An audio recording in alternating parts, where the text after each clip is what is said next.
going on.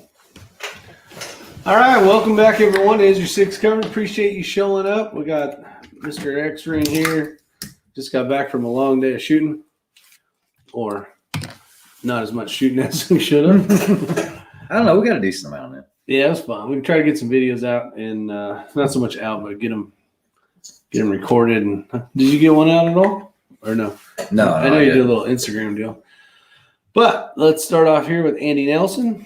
Comes in first place, Snake Man 48, Matt Cross, Talking Rock, Nancy Mink, Chris Estes, Cameron Fleets out there, Steve Healy, and Jeremy Salter.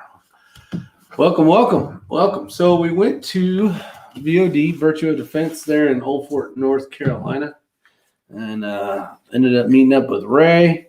Prior to that, I had a chance to shoot a little bit with Chris Simmons, and it was a good time, a lot of fun. So, and then it wasn't. And then, Rick's World came down. Yeah, so I had brought the 6 Creed or Skittles rifle, and I was going to basically true out my dope. And as I'm going through with the distances for the steel targets, you know, it's off by a few tenths. So I'm like, oh, I'm going to go ahead and basically change the DSF, blah, blah, blah. So I do that. I go on to the next one, shoot some more rounds, get it right where I want it, center mass of the plate of the target. I add the next one on my Kestrel, and I keep going. Luckily, I had written this down. And then at the end of the day, I was unable to basically change my DSF. And I tried everything. I even went over to Ray and said, hey, am I doing this right? Did I do something wrong? Done it quite a few times in the past, but today it did not work. I tried for 2 hours, maybe longer, and I was the most frustrated I've been in a long time. And Ray was there he was there to listen to me complain about it. And it brings up a good topic for you guys out there, right? I think it brings up a really good topic. So I guess I'll open it up with a little bit of the Tikka, right? The Tikka was basically my first long-range precision rifle. It's a chambered in 6.5 Creedmoor, and I did everything via sniper data logbook. I wrote everything down, and this was actually before I had a Kestrel. Yeah, because you learned the right way. Yeah. Well, and when you learn the right way, you should continue going on that path. Correct. So what we're getting to, and we'll get into a little bit more, is the Tikka. I have basically the paperwork for different temperatures, different, not so much elevations, but different temperatures and distances. And, it should be right around there. If you're in the right temperature, the dope should be pretty spot on. Should be able to hit a pretty big, medium-sized target. So, got Kenny down there. I see. Not having all that information was kind of a hassle. So it is what it is. Let me turn this down so it doesn't echo. It's so weird. Is it me? It's not working today. What's up, Kenny? What's going on, Kenny? What's up, brother? What's up, sunshine pumpkins? Hold on, Kenny. You probably still got sun in your neck of the woods, don't you? Absolutely. It's always sunny out here, even at 12 at night. The moon's so bright out here, it's ridiculous. Nice. So we were talking about how I was going to toss this Kestrel over the mountain and shoot it with a shotgun. Yeah, I had some issues with mine today too. It's a calculated trajectory. So that's right. Miles off today by 0.3. So I'm going to go ahead and interject. Basically, when Rick was introduced to long range shooting, I really did my best to show him the right way. The fundamentals, the foundation, doing the sniper data logbook, having that because the batteries don't go down. You don't have computer software glitches and issues. And even Kenny can speak to this. He was spinning his environmental up, and the lanyard broke, and it smashed his sensor. Or it dislocated the sensor, and then now no environmentals work for it. So he had to send it back. And this was something, and if you're new to the channel, I mean, most of you guys aren't, I recognize most of your names, but these apps on your phones and these Kestrels, they have made it so that anyone can do long range shooting. You can take someone with zero experience, plug the data in there, and boom, they're hitting targets at 1,200 yards and 500 yards and 800 yards. And, you know, like Charles Tiffy, hold left edge and send it. You know, wind will come later, but your elevation's pretty close. But I've never seen Rick so frustrated as I did today, because he made a point to go out to the range to get his data for 6 Creedmoor, because he lost all of his data off all of his Kestrels for the Tika, for the 6 Creedmoor and all of that. And what do you do if you're on a 3-day match on the other side of the country or something like that, where all you're relying on is that Kestrel? You have, I mean, you started off the right way, but then you just let the Kestrel take over from there. Without that Kestrel, you pretty much don't have anything. You have a little bit. I have a little bit, yeah. But no, and I had some from prior, but it was at that temperature. You know, I don't have the ability to go, okay, well, in 32-degree weather, because I haven't shot in 32-degree weather. You know. Yeah, and that's still pretty new to you because you haven't got a lot of data, but. Yeah. Guys, you got to be careful putting all of your eggs in one basket with these Kestrels and these apps and everything else. Especially, I mean, you guys have probably run into it. You turn your Kestrel on, you try to do something with the phone that needs an update, and then, like in your case, you lose all your data because it wasn't backed up or whatever. Just be careful with that, because as you get more and more involved with shooting or maybe going into competitions, if that doesn't work, what do you have? You know, and so make sure you take a backup with you, whether it's an arm chart that's got it broken down into 50-yard increments. That's going to be a whole lot better than you're ever going to be able to remember in your head. I think a lot of people have just, you know, forgotten the fundamentals of it. Either that or just forego it because it's so easy to do with the Kestrel. And the thing I've got a good question, but go ahead. Basically says, why you do a DSF when you're still supersonic? Calibrate muzzle velocity, super calibrate DSF subsonic. And that's correct. Yeah. The thing is nothing, it was not working. I was trying to change some numbers in order for it to be correct. He was trying to get his ballistic chart to line up better. And that's my point. It's like even Kenny was saying, his Kestrel, it's 0.2 off, and he just has to know that it's about 0.2 off. But I think so many people nowadays want it to be perfect. They want it to be an absolute that this is what it is, and you're never going to do that. You can do it sometimes. We do it sometimes with the 22s, but when it doesn't work, everything goes to pot. Everybody lets it get in their head, and then all of a sudden, this crap's not working, and I'm missing targets, and then all of a sudden, I mean, you know, I talk to a lot of the same people Rick talks to.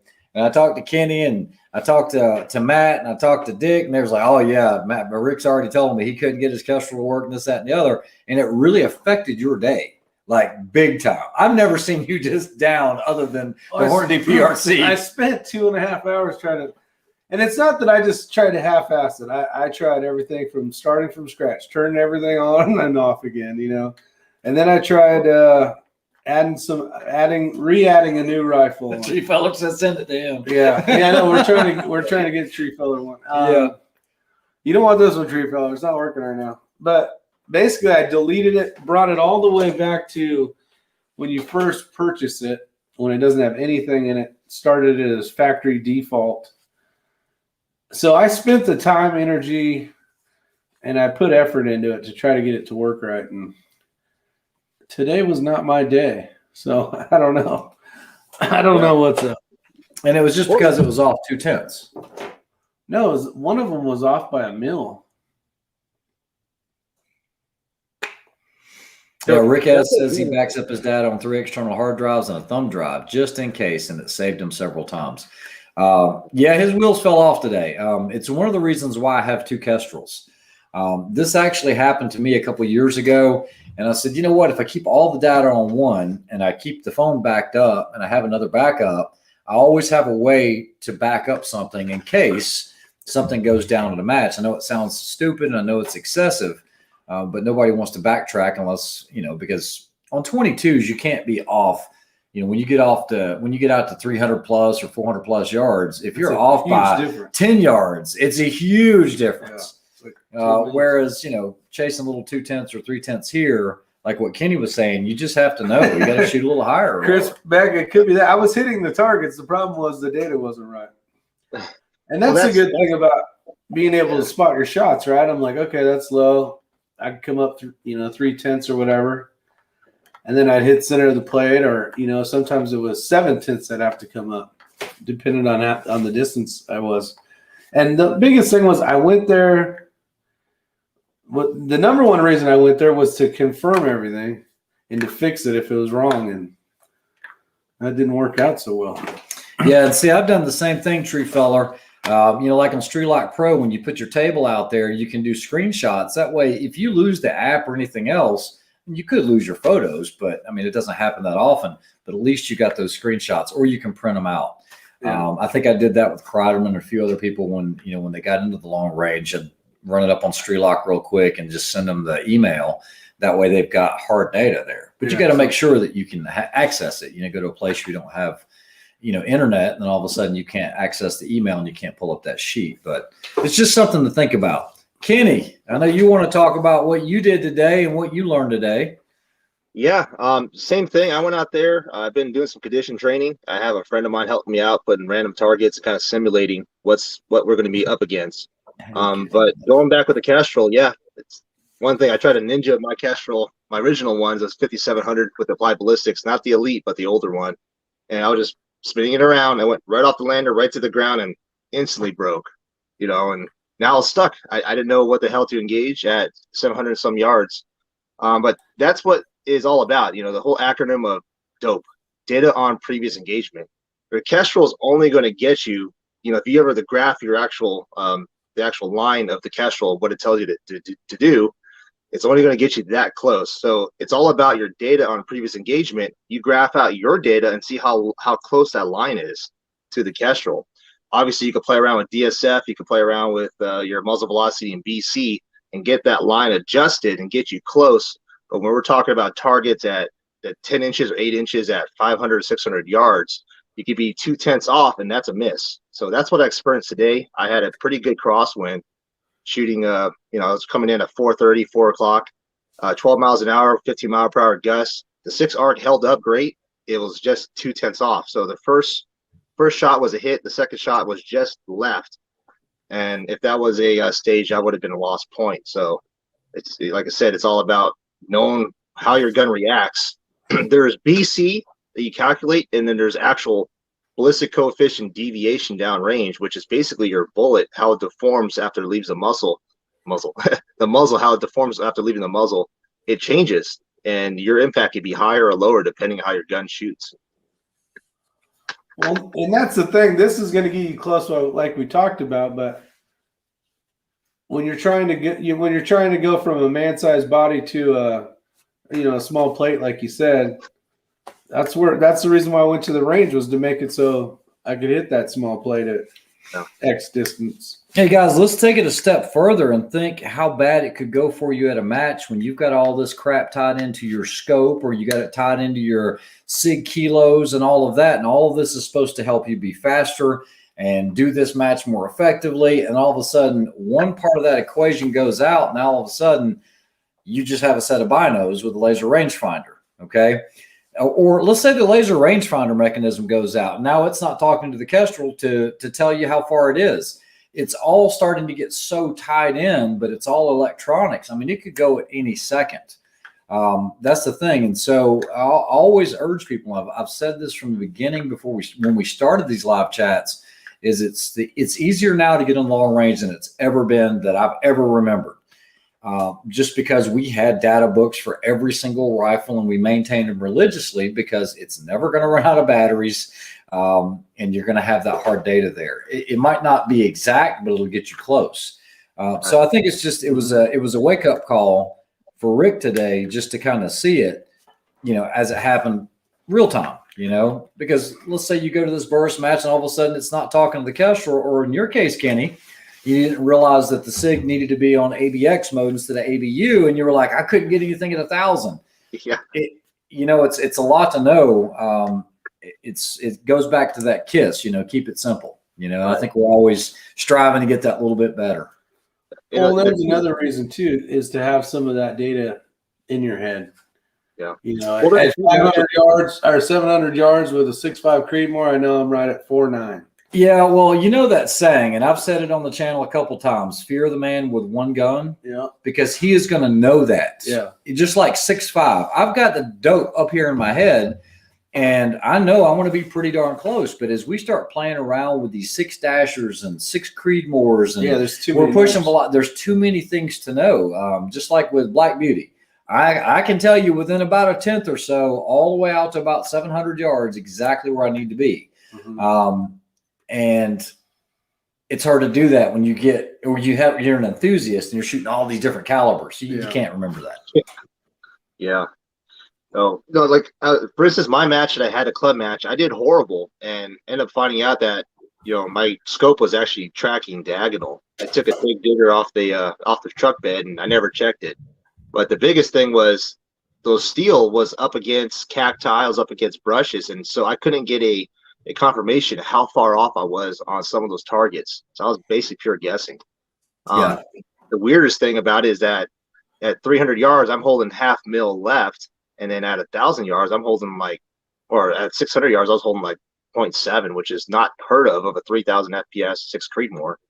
So it's just that much that you got to know. You got to make sure your rifle and everything's in tune, and then obviously your drift if you've been shooting your rifle and practicing.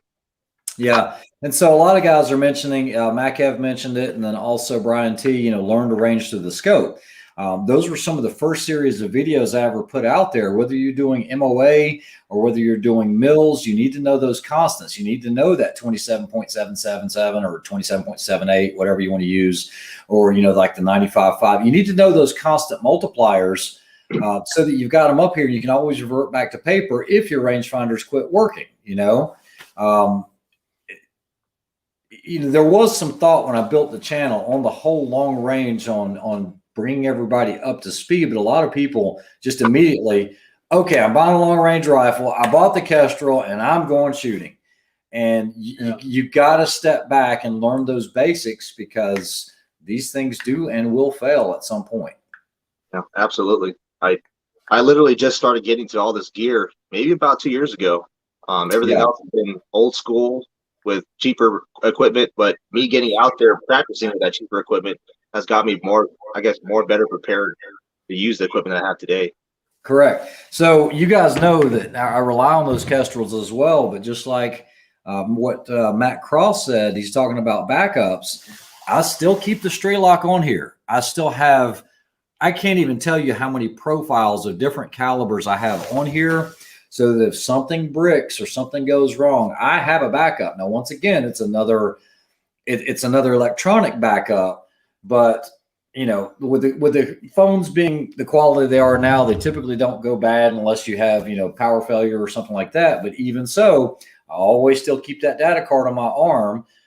And Kenny and I were actually talking about this today. So like in a team match, it is imperative you have your partner's data as well. So I think Sun Tactical is who we bought those ones from, because I was using an old cheap coach's armband. The best part with those is you get a few pages, so you can have your partners on one sheet, yours on the other. Correct, because you got to plan for worst case scenario, or if you want to talk about it, Kenny, broken QD. Yeah. So a few days ago, I think a couple of days ago, I was running with my rifle, and the QD on the XRS chassis on the MDT, it's held in by one 8mm screw. Well, that completely broke off. The QD came flying off. The rifle swung down and hit my wobbly bits, and that put me out. I mean, complete failure to QD. And if that was a match that will say your rifle hit the ground, unsafe condition, you're DQ'd. That's basically what would have happened. Correct. And this is why the 550 cord came into play. Doesn't matter if you use 550 cord, you use a zip tie, you use the tail of your strap, but I've just seen so many people go home because of instances like that. And guys, you really do get what you pay for. I'm not saying good stuff can't go bad, but a lot of people, they look for QDs, and until I started doing this whole thing with the QD patent with the bad MF, I didn't realize how many variances there were. I mean, you look for a 2-pack or you get a 3-pack and you get on Amazon, it comes from China. Those tolerances are all over the place, meaning that some will come in and they won't engage and some will, and you don't know which part is good and which one isn't good. So it's good to have a fail safe like that, redundancy. I mean, especially, like rock climbing and all, everything's redundant. Yeah. You never safety factor. That's right. It's like double hooking on a line. You always want to make sure you're tethered. But it was something good to talk about because, we're starting to see it. Kenny's never done one of these style matches. And I think one of the things he learned today, and I'm going to I'll segue into it and then you can finish it up, I guess, is going out running and getting into shape to do some type of ruck match, and then actually doing it with your gear is completely different. So go ahead, Kenny. What have you learned? So yeah, the last 5 days I got all my gear together, what I believe is what I'm going to use for the match. And prior to that, I've been running a mile, just running a couple miles here and there. And I'm like, oh, I'm doing great. Put the gear on that next week and totally bombed the mile, 15, 20 minutes it took, and I had failures. And that was the biggest eye opener, was seeing the gear that I bought. Though I paid cheaper and I did try to go bargain, it failed on me. And that is the biggest difference of you winning a match or not, is going out there with your gear, running and doing condition training, but knowing if your gear is going to hold up to those conditions. And I'm not saying one day, do it. Keep going out for a week or so, once every other day, and test out your gear. Put some pressure on the gear. Get your tripod. The 2 best tripod I have right now so far is holding up, so I'm pretty happy with it. But the other tripod that I had previous to that, the O-ring blew out. And well, if you're in a match like this where you got to set your rifle up on a tripod because you have no other advantage to shoot off of, well, you're either going to free float your rifle or try to hold your rifle and make those impacts. So it's a huge difference. The 30 pounds of weight, the way you hold it, it's the way your body mechanics are. It makes a huge difference in running, and you could get fatigued really quick. So that's kind of what I learned, in the last 4 or 5 days of me doing this.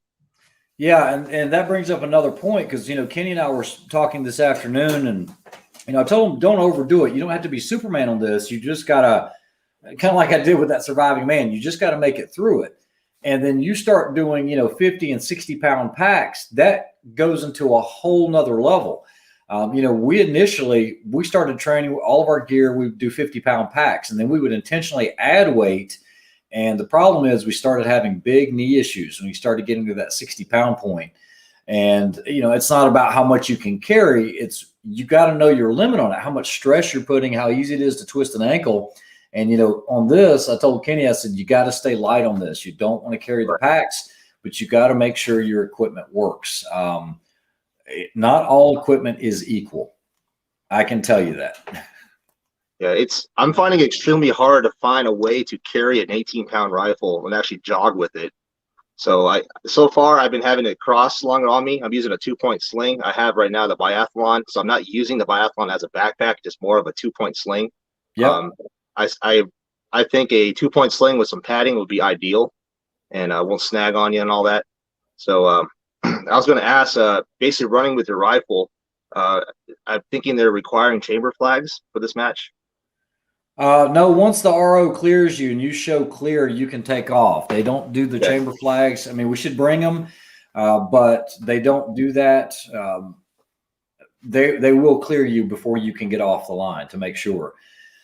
So, I've done a lot of these matches over the years. I mean, for a long time now. And, the Eberly stock was one of the greatest things when it first came out. The problem is if you're on the go quickly and you've got to get it out quickly and you got to pack it up quickly, it's slow. Okay. And, unless you've ran with an Eberly stock, you'll get a lot of swaying back and forth. And I've learned how to mitigate that even with the clamps, but you also have a lot of additional weight there. That's what I would consider more of a long multi-day ruck. And I've got my rifle and I've tried the Vorns, I reviewed that where it's the quick release. Well, the problem is you try to run with those and the straps all start breaking. That's more of a hunting pack. It's a great pack and it's very quick, but I did all these reviews and it seems, and I kind of shared this with Kenny, is kind of just running it across the front, muzzle down. It is going to be lateral. You're not going to have muzzle up. It's hard to run that way. You're going to have stuff poking you in the head and everything else. Your bolt knob's going to poke you. If you have LRAs sticking off the side, big turrets, they're just going to dig into your body.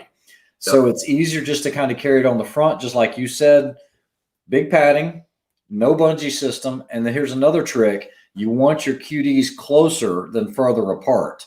The further apart you get it, it can swing too much this way. And it was a learning process for me too.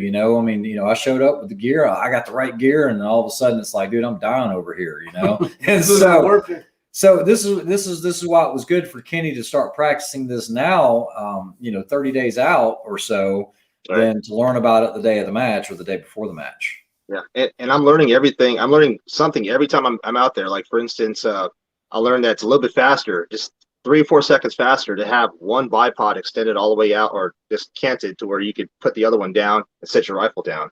Yeah. So little things like that, I'm noticing picking up time. And that's going to be the key factor of this match, is getting your gear and get the hell going. Because that's right. And see, so Charles, and so it depends on the application. Hold Left Edge and Send It says he has an Everly stock Upranger and love it for regular PRS NRL matches. This is a completely different animal. You're not in a hurry to pack your stuff up or unpack it at a PRS NRL match. I mean, you might be in a hurry, but you're not in this kind of hurry. Right. So that's where the Everly stock is great. But for this style match where you're running, you get there, you got 6 minutes to glass and shoot between 2 guys, and then now you need to get packed. Some teams, once the secondary is done, unless the primary requests a spotter, the secondary's job is to actually pack up all the crap so that as soon as he comes off that last target, it's bag, go. Not, okay, let's get the rifle stuff back in this Everly stock. Oh, I got hung on my data card. I got hung on my, because sometimes it's hard to get it into an Everly stock. And so this is a different animal. It's not your normal ruck style match or a PRS NRL match. Yeah, that would work great for PRS. Yeah. Yep. This is becoming a CrossFit channel. Yeah, it's legitimately getting pretty much a fit channel, because this match is going to be pretty tough. I didn't even run today, Kenny. I was so frustrated. Well, dude, you get those days. No, I didn't run today either, but I wanted today off. I needed a recovery day. I was frustrated today, but I'm like, I got home from the range late. I stayed a little longer and rated, just trying to get some video action, but it was tough today. Hey, you just get those days, man. That's what it is. But you just learn to see what you messed up on. And, like I say, like that last match I went to, I totally bombed that. I've never scored that low before. And found out, dude, yeah, my gear, I should have double checked everything. A lot of it. I think Jeff Cobbs was asking where to get those books. I think Tactical Tailor sells them. Yeah, you can go to Tactical Tailor. They are the name of the company that actually makes those or variations is U.S. Tactical Supply, but Tactical Tailor sells them. Now, there's some great comments on here. So Nancy Mink is saying, hold left. I have the Everly stock drag bag. It's the easiest way to carry all my gear. And it is. It's a great way to carry your gear at a PRS NRL match, but it wouldn't work well for this. You don't want to have to put the stuff back into a bag. You just want to get it and go as fast as you can. There was another question here. Do they allow a gun caddy? So, if you ever go to a 3-gun match, you're going to see all these baby strollers that have been modified. You guys have seen some of the carts that we've used, and that works well for 3-gun, but you're not in a hurry to get from one stage to another.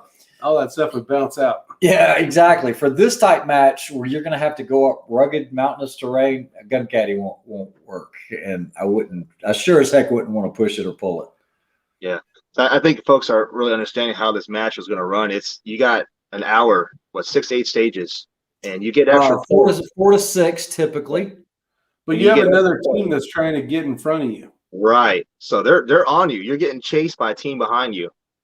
And, every 20 minutes they send a team out. So if say you're walking and the other team behind you is running, by the time hopefully you get to the stage, you may not even have enough time to shoot all the targets. You have to jump and keep going. So This is a little bit different than normal.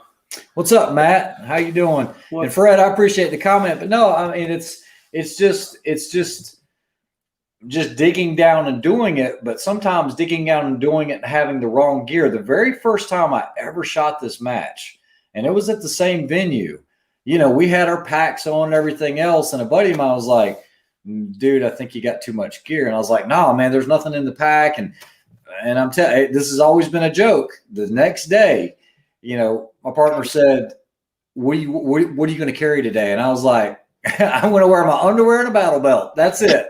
And, you know, it sounds funny, but it was that hard to do, trying to manage a backpack and manage a water bottle. You don't need it. Maybe if you, like you said, if you just wanted just to have a quick swig, maybe. But if you can't make it an hour without any water at all, then you got some serious issues, I think. You should be able to push through it. Nice, Charles. Without water for an hour, and that extra weight sloshing around and everything, it's not really necessary. Yeah. And the physical aspect that what we're doing is, you know, you get to the last stage and you're just totally winded out. That means your mind's going to be fatigued. You're not going to be able to communicate correctly.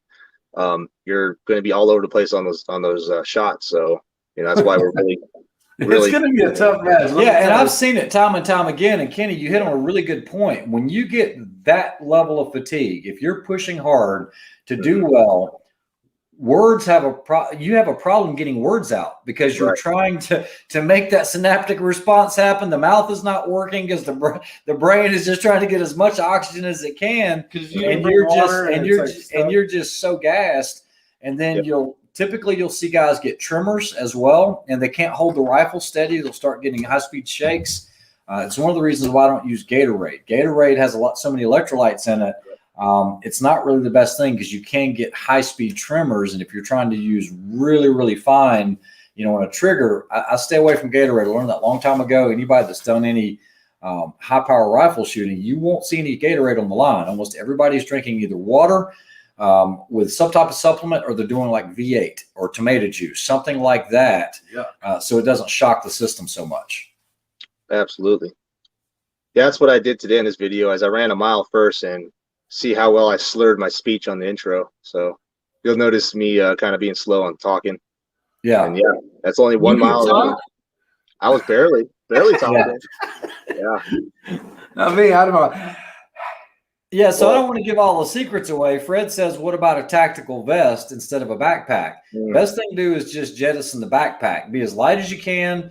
The battle belt is just to hold mags, and then you've got your rifle, and you've got to manage a tripod.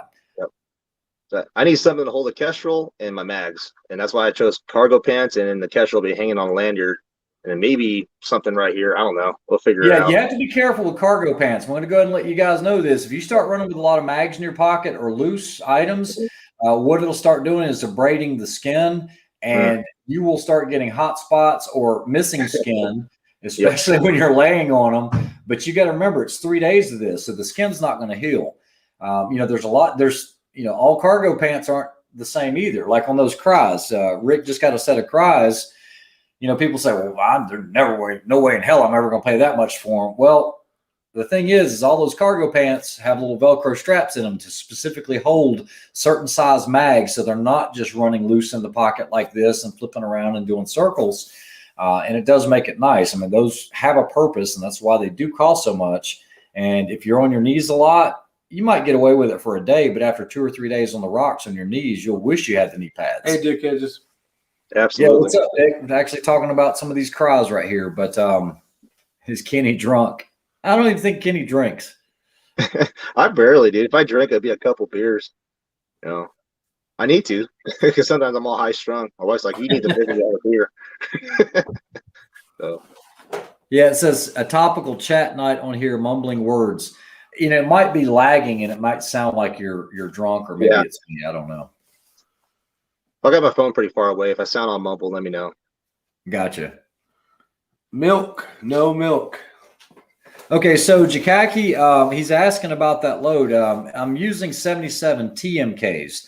The TMKs with that load actually printed better in my rifle with the suppressor than the SMKs did, even though they were within a tenth as far as the group size. I think one was a 0.5, one was a 0.6. But with and guys, that load that Jakaki is talking about, you need to work up to it. That is a hot load, okay? I don't know if your rifle can handle it. Always work your way up. Do not take that as fact. But Rick was out there today. I mean, I literally loaded 50 rounds this morning, went out there, and it was 100, 300, 400, 500, 600. I was like, that's it. I'm good. And I think I ran it through it again, one for one. I said, good enough. The velocity's not going to be anything. On a tripod. Yeah, on a tripod. I wasn't even shooting, prone. Wow. Just to try to get it. I know that rifle in and out, and I just wanted to make sure everything was good on it. That load's not going to get crazy speeds like the Mark 262. But at that point, I'll go ahead and tell you guys, you're already running a compressed load and you've already got flattened primers, or at least I do on my rifle. So do not load that load without working up to it. Yeah. Tree Feller says endurance athletes swear by milk for recovery. Yeah, I don't know. Yeah, well, I'm lactose intolerant, Tree Feller, so that would not work well for me. I would then become anal expulsive. So you can shoot targets from your six. Not anal retentive. Yeah. There you go. Talking about suppressors, I did get one of them out of jail today. I haven't picked it up, but Scott over at Assurance Arms told me my stamp is ready. We didn't get to address this earlier, but this is a good one for you, Kenny, because this is Charles. He does a lot of PRS shooting, a lot of long range shooting, and goes to all these matches. But he says, "Do y'all ever see what your mile per hour for your gun is?" Yes, I do. I had to because I was running the Trimmer 3 reticle for so long, and those wind dots you have to know what your gun is, what mile per hour your gun is. So, for example, a 6 Creed, which you guys know is smoking fast and is a good wind cheater, it's a 6 mile an hour gun. Wind pushes it a tenth at 100 yards, 6 mile an hour wind. At 600, a 6 mile an hour wind, it will start with a 6/10 hold. So, do you do the same, Kenny? You learn that? Yeah, that's kind of what I've been noticing. I've been noticing little things that keep up. Like, for instance, I'm pushing 2,900 feet a second, 300 yards, 15 mile per hour, 10 mile per hour crosswind. I'm having to hold 2/10, and then obviously 400 yards, 600 yards. You just add another 10. At least for my rifles, what I'm noticing. Yeah. A lot of my load development that I do, though, you could get a really good group at 100 yards. I automatically go to 800 or 1,000 yards, and I try to see if it holds that group in the wind. You'd be surprised how many times. Like a ELD bullet, for instance. The ELDs shoot good, but from what I'm seeing, you'll see a lot of vertical deflection. That's why Burger bullets and Lapua bullets hold up, just because you don't have that. You get a more stable BC downrange. So that's what I've been doing, is really testing out what I could see work. And the 6 ARC, I've been really impressed with it. I could get the good velocities out of it and still hold a good group out there. Yeah. Now, if you're just starting off in the long range or just kind of messing around, you just go to the range, you're not shooting competition, this might not be as important for you. But in a match environment, you've got to be able to be either on it or pretty darn close from the get-go. So just like Kenny was saying, doing it at 800 or doing it at 1,000 yards, that's really going to show you what you need to know. And if you're running a Trimmer 3, I would urge you to find out what your gun is. I think Todd Hodnett did a video on it, on how you can figure out your wind dots and what your gun is, because there's a huge difference between shooting a 308 or shooting a 6.5 or a 6 Creed, and those dots won't line up right. Okay. So like on the AI with the 6.5 Creedmoor, that's a 4 mile per hour gun with that load that I had. Yeah, I remember that. Yep. With this time match, I was going to say, with this time match, I need to practice on the holdovers and see how well those hold up. Honestly, for you being the bolt gunner, I am primarily I'm going to do holdovers because I need to get out of your way. I don't care if we burn all 6 minutes. Now, remember, the more time that you accrue off of the hour, you will get points for that, but you need to make those hits. And so it typically is going to be better to dial than to hold. Okay. I would almost, you dial it, I'll just run through it real quick and do the holds and get out of your way to give you more time. It's just how much time do we want to look for targets? I don't know. I might approach this one a little differently. You and I will speak offline about it, at some other time on, because there's a couple different ways to do it. If you guys watched when Rick and I went out there, it was his first time doing it. Basically got on glass and we tried a couple different ways. He got down on the ground and was trying to look through his scope. That hardly ever works, guys. Okay. You just can't scan with your scope well. not when they're hitting targets. The other way is you're both out there with both sets of binos. You're scanning two different fields and you're trying to relay the information back and forth. There's so many different ways to play this game, and that's the beauty of how well the team communicates and how fast you can find these targets. Right. And that's what makes it tough for both of us. Is See you talking rock. You haven't really, by talking rock, you haven't really worked with Ray, hand to hand, actually doing it, and same with me and Hugo. So. It'll be a learning experience, especially the first few stages. Yeah, Jackie put some good information out here if you guys want to know it. And like I said, this is just a generalization because 6.5s can run a lot slower depending on the barrel lengths and all that, what kind of velocities, what kind of loads you're doing. But that's not a bad rule. I'm not going to say rule of thumb, but that's not a bad little interpretation of it right there. Just realize your 5.56 and 16-inch barrel is not going to be the same as one with a 22-inch barrel. Right. Yeah. I'm kind of happy running the 6R because I have a feeling you're not going to get your brass back. What do you say? Got to highlight bald and curious's. So Val said, my money is on the Caucasian team. Asian and fake Mexican can't beat Rick. Well, I don't know. I think we're both Asian, but I think he just called it. Well, anyway, I'm going to stay off of that. Right. What's up, Eric? Yeah. Yeah, Otter, that's pretty cool that he's shipping it out to you in Iceland. That is cool.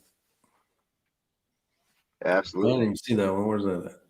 Otter had commented that because of the channel and us kind of getting them together, Todd agreed to ship one of the EP annealers to Iceland. Oh, nice. So that's actually really cool.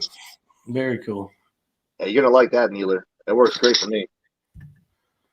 Big Country City had this solution for your DSF, bro. Text me. Yeah, text him because he won't sleep tonight. Unless it's in here. It's probably I gotta turn off all those features we're talking about to see what that does for me. What's up, Sheball? I don't know. I'm just, it was a lot of wasted time today. I came in with a plan of getting some stuff done, and I burnt too many hours of trying to figure it out.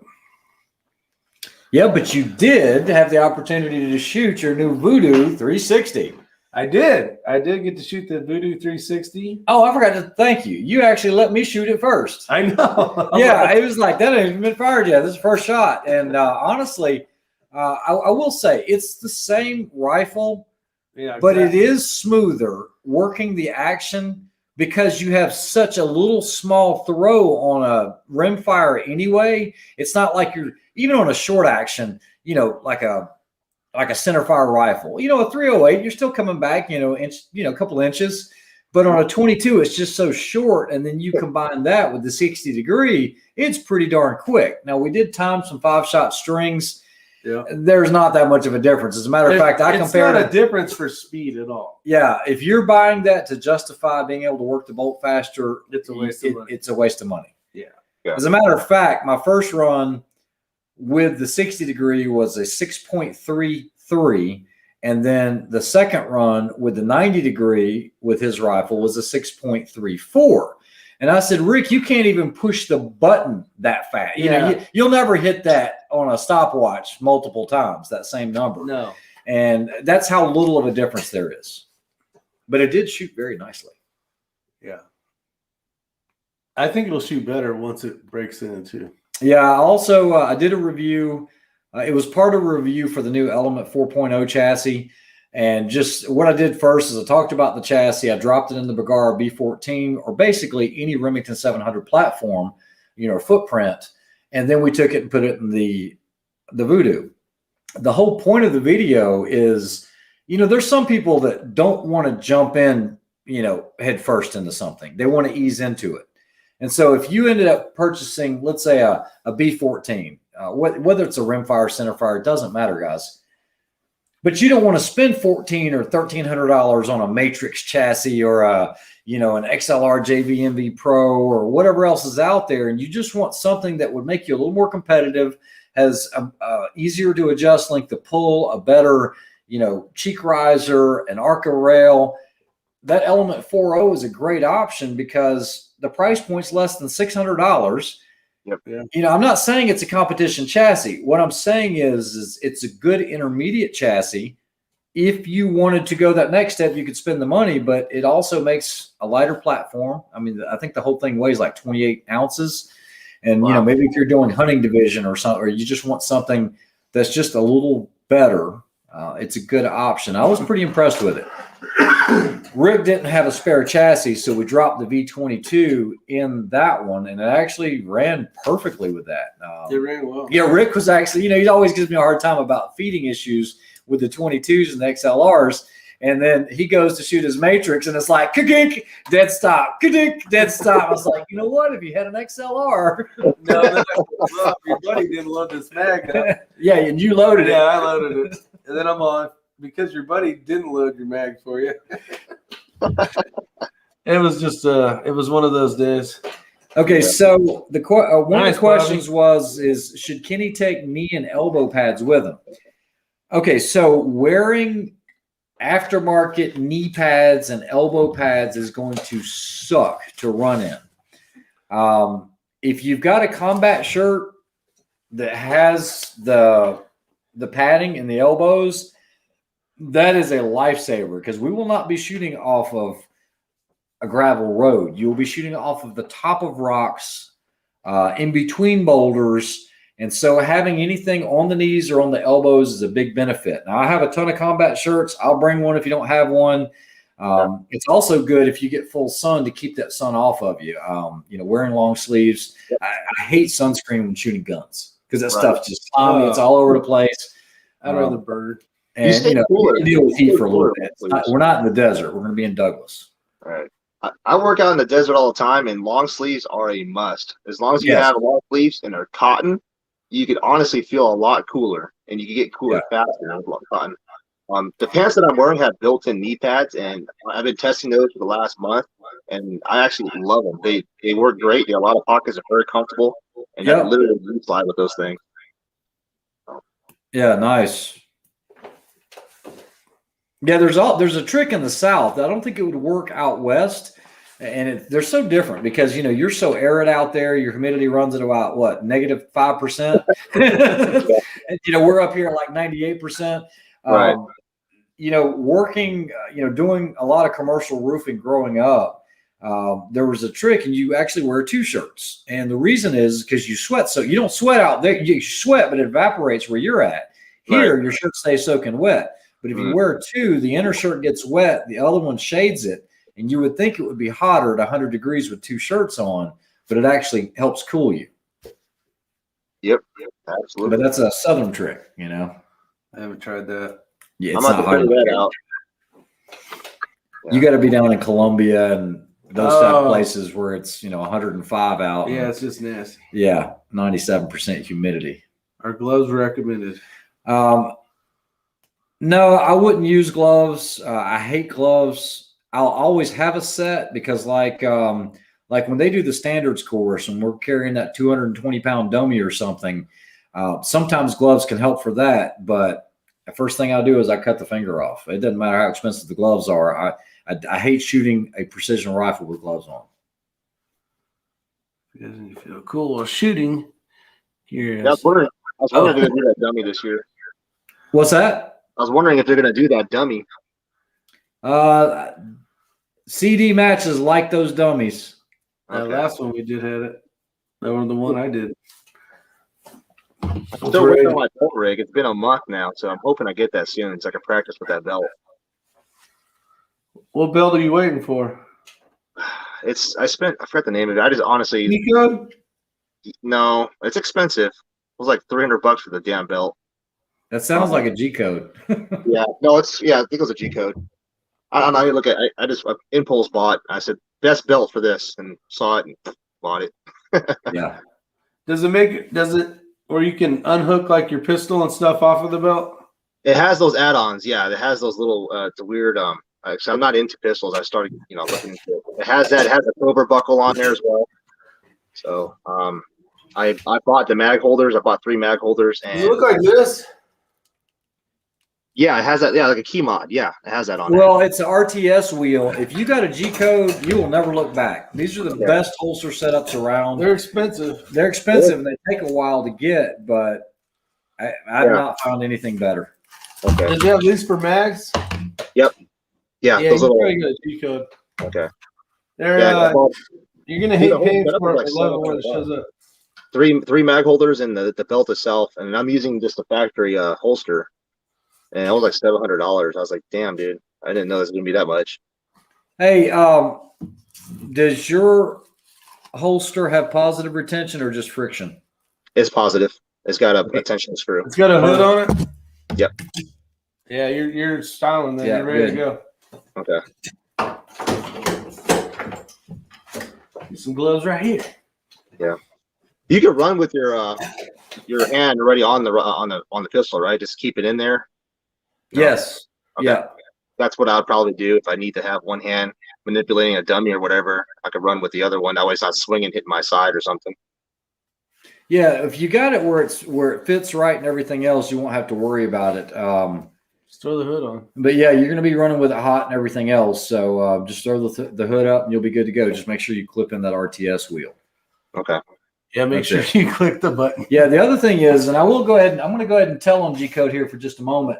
When you get one of these, after you've ran it a little while, what you need to do, and guys, this is very, very important, is you need to make sure that you go through and tighten these Phillips head screws on the front, as well as, okay, so let me see, right here.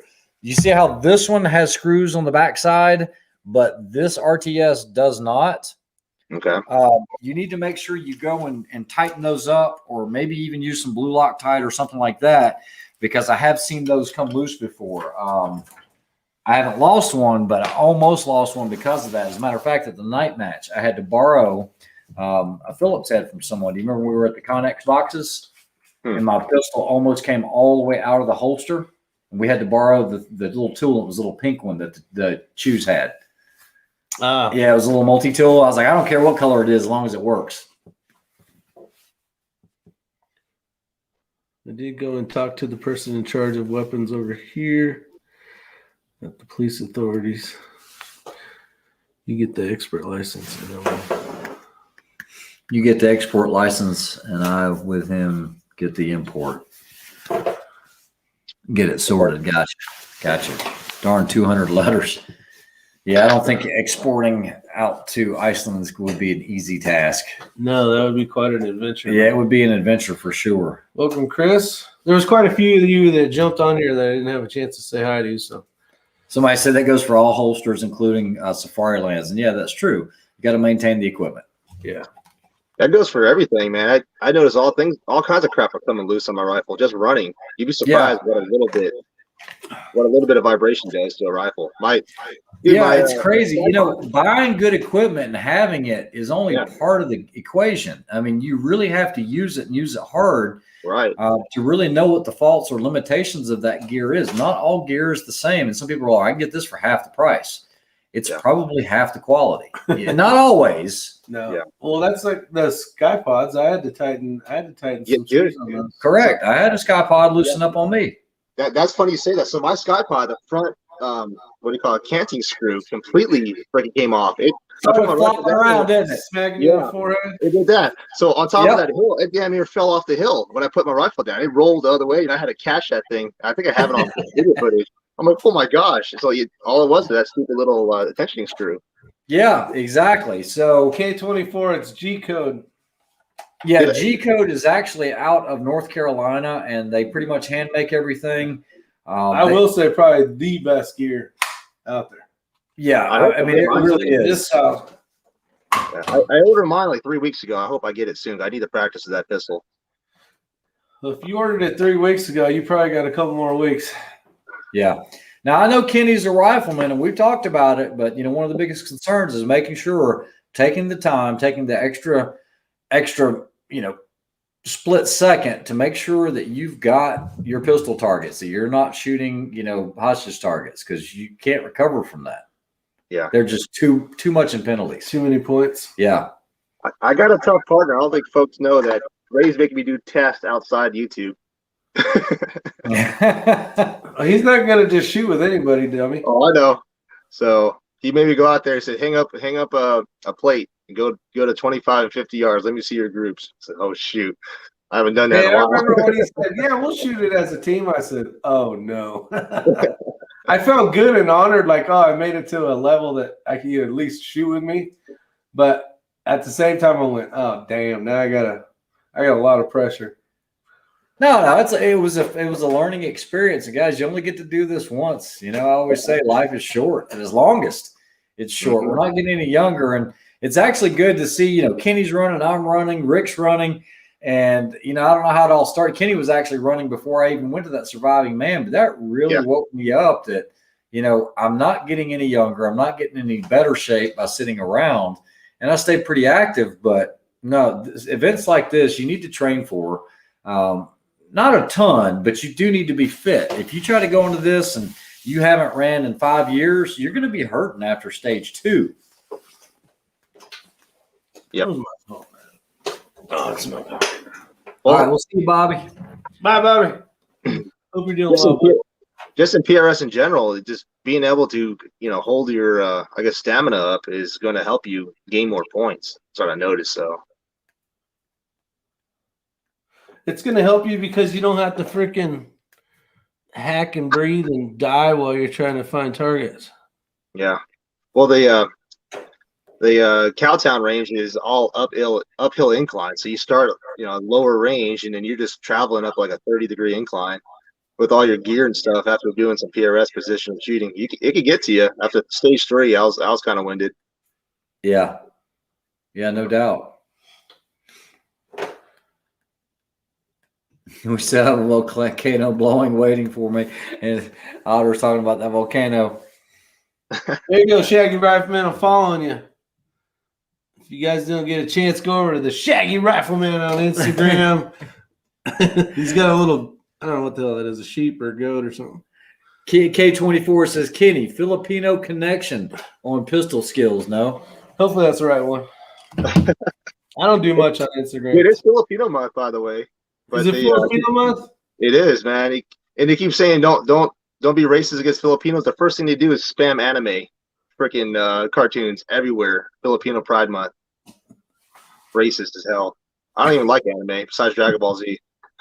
Jeez. I don't even know what the heck you're talking Yeah, about. So. I'd rather talk about, let's see, diesel maintenance than what is it called? Anime, right? Anime. So Shaggy Rifle says that's the wrong one. Ah, shoot. Dang it. That was the only one that came up. All right, can you unfollow somebody? Shaggy Williams 556. Oh, shit. All right, Shaggy. Let's see if I can find them while we are being rude here and Shaggy being on the phones. Shaggy Williams 556. There he is. All right. Shaggy Williams. If you guys get a chance, go check out Knucklehead over at Shaggy Williams 556, and it's not coming in well. Okay. There's a big shout out for you, Shaggy. All right. Now I'm following you. I didn't even know Ray was on Instagram until today. I said, what the hell? He's back. No. Instagram I've had for a while. I thought you got rid of it. I'm not on Facebook. Oh, gotcha. Yeah, Facebook's a no-no. I don't have Facebook at all. Yeah, and that's a shame because so many of the long-range matches are on Facebook, and you hear about a lot of them on Facebook. A lot of them you don't even see on Practice Score. And it's like, geez, that's like that Southern Carolina Southern shooting, whatever it's called. Also, you can get in half-ass shape and go out west or to elevation and get your butt handed to you. Yeah, that's true, Chris. And, that's the thing. We're going to be at 5,000 feet, which I actually live at 3,000 where my house is. Kenny's at about 20-something, 24? About 2,000. About 2,000. And when you get to that elevation, don't think you're going to get there 2 or 3 days beforehand and you'll be fine. It'll take the body about 2 weeks to get acclimated to elevation. And yeah, you'll be winded. So what I told Kenny was, look, we don't need to run 5 miles. You know, it's a mile, mile and a half a day doing the field courses, and you got to get it done quickly. But as long as you can jog along without stopping and make it, you know, mile and a half to 2 miles, you should be pretty good. You're going to be gassed. But yeah, that's something to take into consideration as well. Yeah. I don't know. I'm a little worried. It'll be fun, but whatever. I'll try my hardest and see what happens. Yeah. It's better than not doing anything. Exactly. Yeah. Waiting for the match to come, flying out and doing it. I mean, that's not the way to go. That's what happened to me at Surviving Man. I'm not wanting to run. I'm not wanting to run. I'd rather sit on my butt and screw off on YouTube or something, but I figure I need to do this. So, yeah. There you go, Shaggy. Got some more people there. Got Otter out there. Yeah, I saw where you did your land nav out there in Vegas. I'm like, dude, that's a pretty cruel place that they put you in. That was brutal. Yeah, that was brutal. Although you got a pretty big plateau there. Yeah. All that. You know what? I still had a great time. You know, right. It was hard, and you know, I don't know if I shared this with anybody on the channel. I can't remember, but I will tell you, I learned something about myself. And if you watched any of the videos, you might have seen it, but yeah, I don't try to do anything to lose. I don't think any of us do, right? We enter something, we have that that expectation or the aspirations that we want to win. No, I thought you always said I just want to have fun. Well, you are having fun. You are having fun. Yeah, if you're winning. But anyway, I go into the Surviving Man, and I found out about this whole point system, and I'll talk about it because it's not named Surviving Man on this, and chances of anybody finding it are slim to none. The points were really screwy, guys. This is me speaking pretty honestly here. So when I tell you that when I did that rolling the dice shot, they pulled anybody that chose that option. They pulled them off by themselves alone. You got in a vehicle and they drove you to a remote location. You weren't allowed to disclose the distance or anything else. But when they called me to do that, I missed all the bonus points on the climbing wall. Now that was free points. Okay. Now, and he's a fast climber. And I'm a really fast climber. Okay. I do a lot of climbing back in the day. And when I climbed the wall twice, I was like, dude, this is easy. Matter of fact, one of the kids, actually, one of the young guys, he was in his mid-20s. He actually had a pair of climbing shoes. And I had boots on. He's like, you want to race? I was like, sure. And I smoked him up to the top. And then I go and I do it again. Well, what they didn't tell me was when I went to go to try to get these points for the rolling the dice, I missed all the free points on the climbing wall. And what they said was for every iteration you did on the climbing wall, you got 5 free points. Okay. Now, keep that in mind. The top 10 were very close in points. I mean, we're only talking just a little bit of points different there. So when I went to go to do the rolling the dice, I gave up over 50 points free on the climbing wall. And when I came back, I was like, wait, I didn't get my time on the climbing wall. And this was verbatim. Life is not fair. And I'm like, what the hell? I mean, you're giving me an opportunity to go roll the dice, which I'm taking a chance on, which I believe in my skills, and I was able to make points there. But I had to give up these points on this end. That wasn't fair at all. And you would have made more points not going. Yes, I would have actually made more points by not going and just staying and doing the wall than being taken off site. There was a lot of drama, and us as a group, all 32 of us, kind of banded together to make sure we didn't create drama for the film crews. And they wanted it. I mean, they really wanted it. And we really didn't want to give them any of that. And so when any type of disagreements or anything came about, I mean, the cameras were always filming, always rolling. And that's not the type of show we wanted this to turn into, and they actually overruled us on something that we tried to do as a group. Chris tried to bring everybody together, and we got overruled by Don. He was like, no, it's not going to be done that way. It's going to be done this way. And I was like, well, it's all about teamwork, right? And there's a no, you're not doing it that way. And so we tried to beat them at their own game, and they called us out on it. But the whole point of this is I was so disgruntled about losing the points on the wall that we had to go for a 5-mile run, not a 5K, that afternoon. And I was already aggravated. I was already upset. And there was somebody else there that was not doing well physically. And we go to take off, and I'm towards the back of the pack because I'm hot. I'm heated. And this person and I started talking, and I said, you know what? I'll stay with you the whole time. And I did. All the way out 2.5 miles and almost all the way back the other 2.5 miles. But as we were coming back, we were about 200 yards away from the finish line. And I can sprint. I can sprint for pretty good ways, but I'm not an endurance runner. And there were a group of people in front of me. And I saw little numbers above their head. Because every person that you beat, you got 5 more points. So I saw 5, 10, 15, 20, 25, 30. And I think it was 40 points if I would have passed them, right? Yep. And there's no way they could have kept up with me going across that finish line if I would have started sprinting. I was only, 15 steps behind them or so. And the person I was walking with looked at me and said, you need these points. You're in the top 10. Just go ahead. And I said, no, I'm not going to do that. And as I said that, I started clipping my water pack because I was getting ready to take off. And I said, no, I need to be bigger than this for once in my life. Put the competition behind me and do what I told this person I said I was going to do, and that's start with them and finish with them. Now, that might have kept me out of the top 5 because I know the points were really, really close.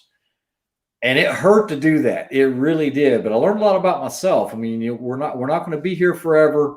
And, I've always been a person that said, be a man of your word. But that was one of the hardest things in my life I've ever had to do because we were already there for 4 days. We were already all pissed off and tired and everything else. and all I saw those people as were points. That's funny. They were points. I've never done that before in my life. That's awesome, man. That was tough. That's a great story, right? Well, and you didn't tell them the end. Oh, when we get to the end, I wouldn't cross the line. And then the scorekeeper said, who's here first? And I said, they are. And that person said, no, he is. Heck with it. I'm going to put you both down at the same finish number. So you both got 0 or both got 5? No. We weren't the last. We still had a bunch of people behind us. But I could have gotten an additional like 40 points if I would have left that person and went to the next. Yeah. And I felt good about it afterwards. And it was just a short story I thought I would share. I was actually going to do a video about it because that was really, really tough. What you're saying is that's the first time you ever been nice to anybody. That's where the hashtag still a dick comes from. No, you see that block too. It's just natural. Yeah. No, in the end, it's a competition. Yeah. It is a competition. But sometimes there are things greater than just the competition. Mm-hmm. That's right. At the end of the day, you get to sleep better at night. And I don't want to give too much away, but I will tell you the person that was in first place, and first place kind of changed throughout the time there, got into an argument with someone there and said, you know what? I'll leave right now. I don't care that I'm winning. I will leave right now and go home. I do not want to do blah, blah, blah. They were trying to get this person to do something that they didn't want to do. And they said, look, I don't give a crap. I'll step away right now, bow out, and go right back home. And so this whole leadership role kind of spun around a few times because of the drama surrounded by it. And that's with not trying to have drama. Yeah, and that's with trying to keep the drama out of it. There were a lot of heated tempers. Everything was good for the first day or so, but then it just got worse from there. Well, and I don't know how many shows they've produced prior to this one, but quite a few. You think they probably could have worked on doing it a little better? Yeah. Maybe it's done intentionally. Yeah, and see, thanks, Otter. But these guys know I always try to do the right thing. That's always been my motto. But this was just one of those things that was a competition. Yeah, I'll walk with you. And then it's like, crap. Yeah. I need those points. I need them really bad. I want it real bad, Mr. Rick. I want those points real bad. Yeah. Yeah, I'm glad I got to share that with you. I don't know how many people will see it. It doesn't really matter. Spit the dummy and leave. Spit the dummy. On the very last day, there were somebody that's like, heck with this, I'm gone. And I actually left in the middle of everything. And they had to actually have some people to escort him back because he would have gotten lost. We were in the middle of the desert.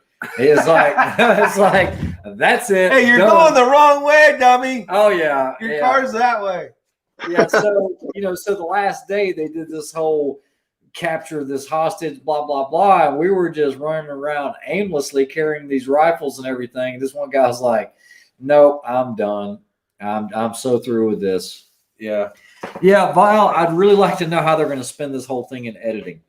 I really did stay out of the camera a lot. There were a lot of times they were trying to get me for an interview, and you guys will see when you do watch it, they interviewed almost everyone, but I don't think they ever got me for an interview. The only time they got me for an interview was when I went for that roll the dice. Other than that, I stayed out of the camera eye as best I could. Awesome. Yeah, I wish they'd bring top. I didn't go for that reason. Some people commented, they're like, oh, you make the big time. No, it wasn't for that. It was just the fact of just being able to compete in it for me. Right. I knew it wasn't going to do anything, for the channel or anything like that. I just wanted to see what I could do. Yeah, you're up for a competition like that. Kenny is taking a Canik TP9SF or something like that, I believe. Yep. Canik TP9 SFX. It's the competition that one. Canik model. I'm poor, man. I'm just typical person shooter. That's a good pistol. It is a good pistol. It's got a great factory striker fire pistol or trigger on it. So I'm actually really impressed with that trigger. Yeah. Davey J says, I hope they got you saying, I mow lawns. It's so funny because whenever you get into a group of people, everybody, I'm going to be a little crude here. We call it dick measuring, whatever you want to call it. But everybody wants to know what everybody does. It's their way of I don't know. It's their way of people's way of judging other people. I guess. Yeah. But it's one of the first things. So what do you do? What do you do for a living? What does it matter? What does it matter? So anytime, and he can tell you this, anytime somebody asks me, I always say a little bit of this and that. Or, that's it. Just be vague about it. Well, that's when you first started YouTube. They're like, what does he do?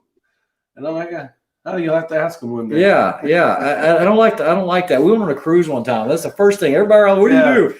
None of your business. I'm eating my food. Let's enjoy our food, Yeah, I never asked that question, man. Even when I first met you. I knew you were into something, but I was like, I'm not going to ask him. Yeah. That's what you always ask me. What's Ray do? Yeah, it's I mean, it's not a secret what anybody does, and it comes out over time, but I just say that shouldn't be the first thing you ask somebody, Tell them you're a mercenary, Jeff Cobb. Yeah, exactly. Right. If I told you, I'd have to kill you. I was looking like Genghis Khan. I have a certain set of skills. Hey, so I'm kind of like Kenny over there because this part Asian thing, it's hard for us to grow facial hair, right? That's not you can grow it. That's what it's sparse, right? Yeah, it's sparse. I got little striations of Okay, so the crazy thing is when I was in the desert, now I don't have to shave it like once a week, right? That's the way I've always been. But when I went out there and in the desert, I grew facial hair faster than I've ever grown it in my entire life. And I'm like, what the heck is going on here? I had to shave every day when I was there. That's the testosterone. Right. I don't think that was testosterone. I think that was the Genghis Khan coming out. Right. Oh, if I could grow a Fu Manchu and a freaking mullet, that'd be awesome. What's that? If I could grow a Fu Manchu and a mullet, I'd be straight. I'd be golden right there. A mullet? A mullet and a Fu Manchu. You'd have two things to touch? Mm-hmm. Team chopsticks. I don't know about that. What's up, Smoking Cash? Tease the weight. Tease the water. Works for you. Ray, was the woman in the competition a beast? Okay, so Joaquin, there were quite a few women in it. Okay. All right. So this is going to okay. I don't even know if I want to open this can of worms. Okay. So, hey, you know what? We're supposed to be accepting of all. Yeah, for sure. Okay. So there was this one. Oh, tonight's sponsored by Desert Precision Gunworks and not somebody else. Okay. So tell them about your thing now.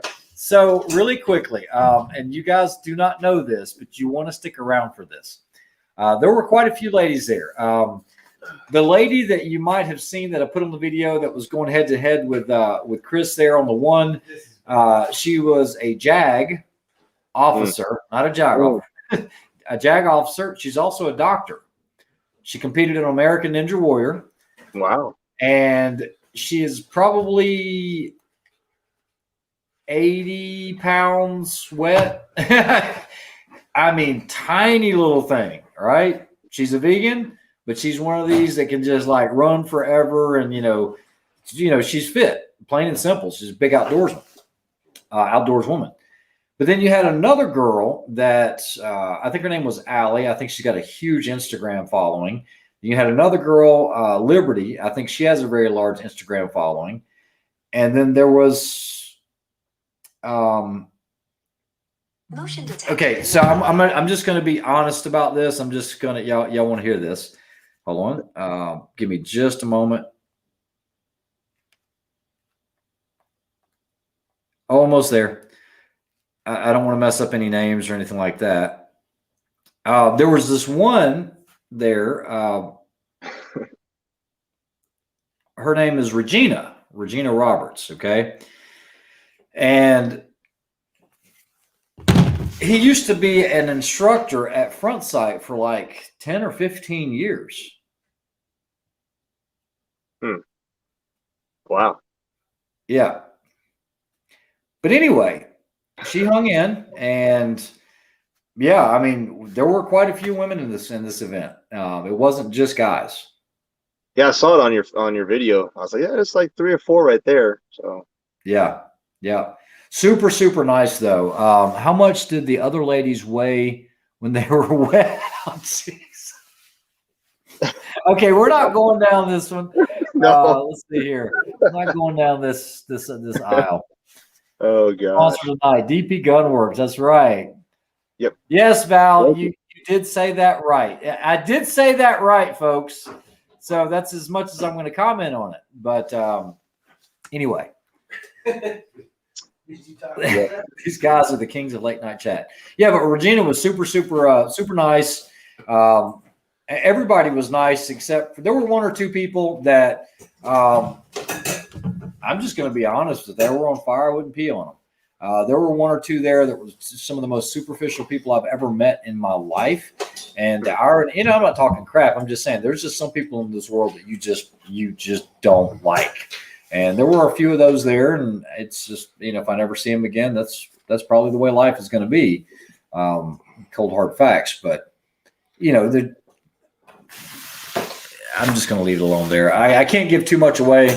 Yeah, everything was no. I guess you can't say that everything was the same for the women and the men. No, can't say it. Can't say that because there was differences on like push-ups, right? How you did push-ups, how you did planks, things like that. Yeah. And there were a lot of guys that were calling BS on it. One guy was like, "My wife is in the Army and she doesn't do push-ups like that. Yeah. They have to do real push-ups." And there were a lot of complaints about that. And like I said, it was friendly competition, right? Right. Yeah. I did comment on one of those. I was like, hey, can't tell. He's got his knees on the ground doing push-ups. I don't remember that being legal. Yeah. But no, all in all, just like most people, I mean, really good people. Right. Yeah, I enjoyed it. It was a lot of fun. Now, would I do it over again? I absolutely would. I just wish I was in a little better shape going into it. Just this little bit of running that I've been doing since I got back would have been a huge benefit. Huge. Well, if you had had a month to prep for it too, that would have helped a lot. Yeah, everybody else has been prepping for 4 months. Yeah. In the rocks too, man. Running in the rocks, that's another thing. Got to get a good pair of boots. Oh my gosh, that makes a huge difference. Twisting and rolling. Stuck on rocks, man. Oh yeah. I got I use white. I use white's boots for what I do for work. So those are pretty heavy, but man, they hold your ankle. You roll your. Are you hiking in whites? I don't know. I'm thinking about not to, but. Oh man, I worked 30 years wearing whites for wildland fires, but man, I don't know if I'd wear those or not. Okay, Conservative Sniper Hunter says, what was the excuse for the bent up scope? What brand was it? It's funny because I've never seen a scope like that in my life. The first thing I pointed out was that the objective was bent. Chris said the same thing, and they said it'll still hit the targets. The reticle, it was a MOA scope, but I kid you not, folks. Okay, I'm going to draw this right here, and you got to see this. Well, you can't see it. Well, I'm going to make it so you guys can see it. Give me just a second. Well, we're talking about scopes. Sam, Trunk Monkey Reviews made me a scope holder to show off. Check that out. Look at that. And then he also hooked me up. He got a new laser engraver, so he made me a couple cool Vortex Optics little things so I can use for doing reviews, and then a bigger one. A Mas Grande. Dang. He's got a big laser gun to get it that big. All right. Does anybody know what Sam. reticle that is? Yeah, it's an old. Okay, so that crosshair right there in the center, there was a dot off to the side, and then you had a long dash. It was like a Morse code reticle. And so when Chris had to shoot it, he was like, "What the heck?" And I said, "Dude, that's what I'm telling you." I said, "Okay." And for example, and guys, I am not embellishing this whatsoever. I'm telling you straight up. He's good, Joaquin. Okay, so right here, the target was about this big. So if that wasn't enough of a wind hold, how you could fit 5 of those targets on that long bar, and there were no other stadia lines or hash marks. And so we asked, what's the dot stand for? And the guy was like, I don't know. It's like, well, how long are the dashes? Well, I don't know. I've never seen a scope like that in my life. The rifle itself was an old Remington 700 with a heavy barrel that had iron sights. The iron sights were missing, so you had the holes on the top of the barrel, and it was in an MDT chassis. Now, this is where things get interesting, and I hope none of those guys are watching because, good gosh, this would be bad. There was a company called... You never know. Okay, if they are, then I'll just go ahead and say it. Yeah, your shit sucks. Medieval Industries or Medieval... They have a vertical foregrip that you can turn, but then you can cant it. And so they were all shooting the ARs like this, like a freaking weed eater. You know what I mean? And they were like, ergonomically, you're going to have more strength this way than ever trying to hold one this way. And yeah, probably so. But it's like, you know, you shoot the chainsaw shotgun. They were literally taking that and doing this with it and holding it on the side because it's on a hip socket. And so you could angle it at 45 or forwards or rearwards. Well, who in their right mind puts one of those on a precision rifle on the front? And it was like, what the crap? And to make things even better, they make a rear AR grip that you can do the same thing with. So you can go vertical, or you can unscrew it and sweep it back like this. And they had that on the precision rifle. You can actually cant it out. You can shoot it this way if you wanted to. And I'm like, what in the crap is this? So they also brought out, I'm on a roll now because you roll it. Okay, so they brought out this. I'm gonna rename this tonight. I can't even call it a tripod. Okay, it honestly looked like one of your light stands. That's what it looked like. And they were touting this as the next best thing. And I kid you not, guys. I mean, this is stuff I couldn't talk about. So this is the base. This is stuff you still can't. This is the base of the tripod, right? Okay. And the whole base spanned a width of about maybe 18 inches, 16 inches. So it was a light thing. It was like a light stand. But to make things better, no shit. Okay, I can't make this up. This was a hip socket. This was a hip socket right here with a post with a clamp on it. Okay. So when you got up there, they said, oh, yeah, we've got it on a tripod. Okay, but you've given me a tripod that will do this on a hip socket. And he goes, well, it's better than trying to do it offhand. You couldn't load it. You couldn't pull on it. You couldn't anything because it was just a single post like this. And I was like, that's just a freaking light stand is what that is. So just give me a broom handle. That's about what you're getting. Guys, I kid you not. It was the worst thing I've ever used. Now, when you see the footage, you'll all laugh because I'm telling you this now. But on that precision rifle at the where is do you have +5's tripod? I have some of it right. Do you have one somewhere? Just that part. Okay, that's fine. Okay, so we've all used this from +5, right? Oh yeah. Now imagine using this, and the stance was about this big. Okay. Okay. They put this in the center of the rifle of the handguard. This had an extension about this tall on a hip socket. That just doesn't make any sense. Have you Like guys that. ever seen those mounts that go? Yes, that's exactly what it was. You know, and I think I actually have a picture of it. But how No, this? he's making it. I know, but that's what I'm saying. Is that's exactly what it was. I'm like, what genius thought of this? So they took a floor fan and put a socket on there. I kid you not. Oh gosh. As a matter of fact, if I have a close up of it, I'm going to show you this guy's that, so you know that I'm not making this crap up. You can't make it up. Yeah. Okay, look at this, guys. Is this the right? Hold on, let me Is see. this right? Let me What see. Shaggy says? Look at that. Do you see the vertical foregrip that swept back? What is that thing? Okay, so that's where I was like, yeah, I'm not shooting that thing with it down. Now look, that thing's got a hip socket on it attached to the rifle, and then look at the grip. Yeah. What's with that grip? What's that? Star That's Trek. the rear grip, and you could do it vertical, you could do it angled, or you could kick it out to the side. I'm like, what is this? It's like, Can I get a real rifle, please? I've never even heard of a grip that you could actually change besides like the natural one, but not like guys, that. it's kicked out. Yeah, It's kicked out. kick to the right like this. So you could rest your hand on it like this at an angle. And you know, everybody was changing all the angles and everything. I'm like, okay, this picture just does not do it justice. It's semi bullpup. Check out that objective or that eyepiece, dude. You can see how bent that That is. thing is bent. Somebody dropped that really good. Also- But yeah, I didn't hit the target twice at 700 with that abomination.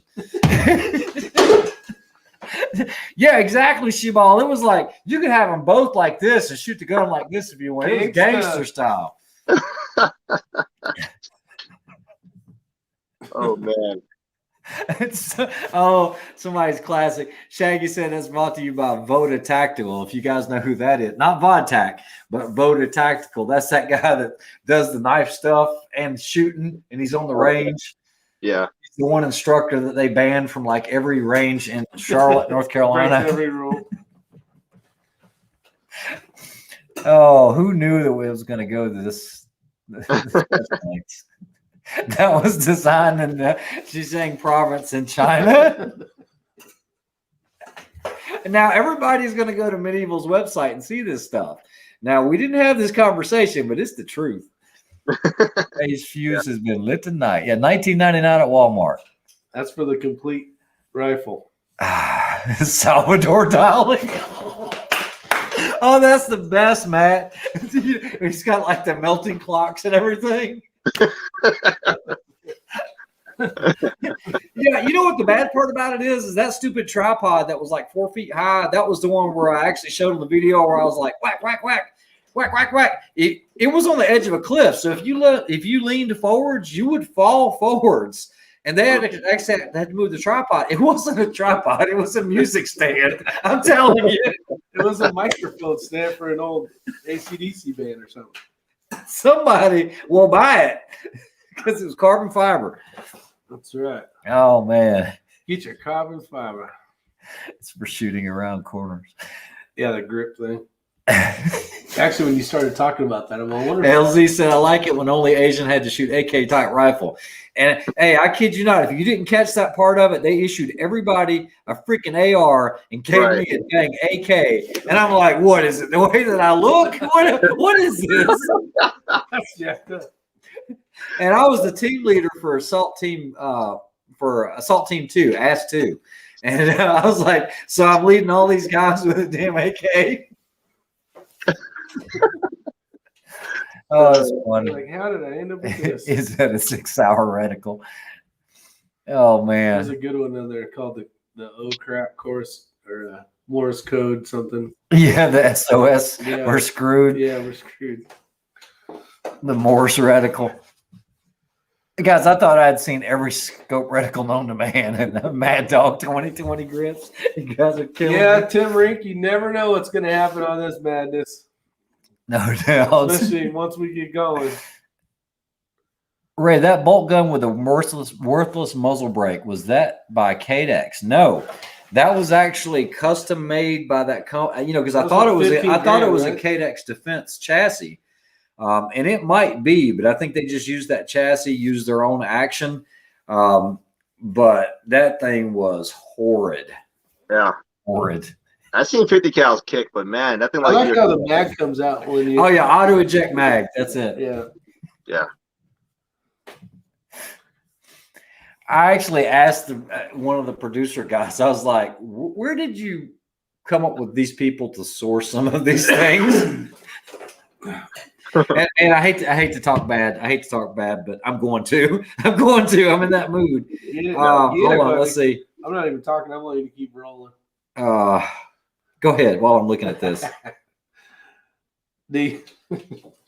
Let's jump out real quick. See who showed up recently. Okay, so all right, I'm just going to speak my mind tonight.